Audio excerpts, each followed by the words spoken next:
mana hidhaa jaha keessatti hidhamuun dirqama ilma namaa hundaati. Anillee amma dura yeroo sadi mana hidhaa keessa ture, atillee yeroo sadi mana hidhaa keessa turte, amma mana hidhaa afuraffaa keessa jirra yookiin mana hidhaa afuraffaa yookiin shanaffaa keessa jirra. Jaffaan walumaan nu eeggataa jirra. Maal akka ta'e haa dhaggeeffannu. Assalaamu alaikum warahmatullahi wabarakatuh. Ishee qophiilenki jalqaba irratti mana hidhaa dugda abbaa keenyaa keessa turre. Min bayyi sun wataraa birabbi jedhee achi keessa turre. Mana hidhaa lammaffaa gadaamessa haadha keenyaa keessa turre.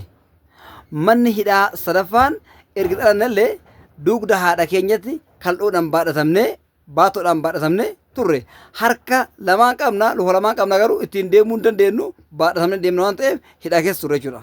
Achirraa baanee hidhaan afuraffaan mana barumsaati yookiin jireenya achi keessa hidhamne jira jechuudha amma. Manni hidhaan afuraffaan jireenya, manni hidhaan inni shanaffaan gaa'ila. Namni gaafa gaa'ila keessa seenellee koomaa keessa seene hidhaa keessa seene jechuudha. Akka duraan irraa jechuudha. Manni hidhaa inni jahaffaan qabriidha. Namni hundi boolla qabri keessa seenu malee hin hafu waan ta'eef. Inni kun hidhaadha. Laakiin keessattuu nama rabbitti kafareef hidhaa cimaadha. Nama rabbitti amaneef inni inumaa haga ijaa laalchisaatti ija isaa bal'ata waan ta'eef sunuma takka rabbi isa laaffisee fi akkasi.